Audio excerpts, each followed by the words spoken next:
Greetings. Today I'm going to discuss how conventional medicine misconstrues the research on hormone therapy for decades point. For decades, hormone therapy, HT, has been both praised and criticized, hailed as a solution to aging and menopause, yet feared for its potential health risks. But much of the confusion and controversy surrounding hormone therapy stems from scientific missteps and misunderstandings that occurred over time. To see where the science went wrong, it's essential to revisit how hormone therapy evolved and why early conclusions were often misleading.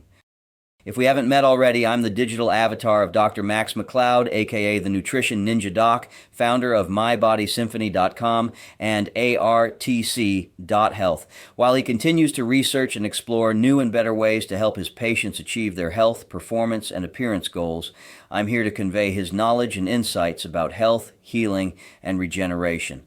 Doc Max believes in using technology constructively to help each other. That's why he uses this AI-generated avatar to educate and inform. Before we get into it, please leave a like on this video if you find it helpful. And if you haven't already done so, please hit that subscribe button because it goes a long way toward helping spread these health-related presentations to more people. Hormone therapy first gained widespread use in the mid-20th century as a way to ease menopausal symptoms such as hot flashes, mood swings, and bone loss by replacing and balancing both estrogen and progesterone that naturally decline with age. Early studies suggested that estrogen could also protect the heart, skin, and brain, giving rise to the idea that women could stay young with hormone replacement. Millions began using estrogen-based therapies without fully understanding long-term consequences. In 2002, the large U.S. Women's Health Initiative, WHI trial, dramatically changed public perception. Researchers halted the study early after finding an increased risk of breast cancer, stroke, and blood clots among women taking combined estrogen-progestin therapy. The media quickly reported these findings as proof that hormone therapy was dangerous, and prescriptions plummeted almost overnight. Notice that bioidentical hormones were not used. Instead, foreign estrogen, E7 for horses, was used along with a synthetic progestin, not progesterone. What could go wrong with this? However, a deeper analysis later revealed that the study had serious limitations. The average age of participants was 63 years, well past menopause. At the same time, the greatest benefits of hormone therapy are likely seen when started closer to the onset of menopause, when tissues remain more responsive to hormones. By grouping women of very different ages and health profiles, the study failed to capture the nuances of timing and formulation. The formulation errors were not mere accidents. They were based on medications that could be patented by Big Pharma, rather than on bioidentical hormones, which cannot be patented.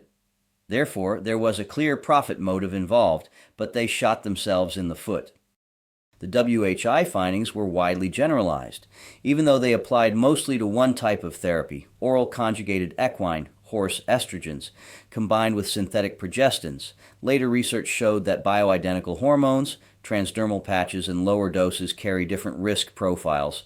Yet, the fear generated by the WHI results caused many women to suffer needlessly from severe menopausal symptoms or to miss out on potential protective benefits for bone and heart health.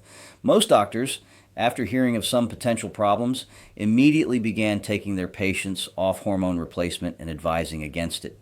That kind of thing happens all the time, as doctors are not scientists and typically don't read the actual studies. Instead, they rely on various organizations and drug companies to educate them.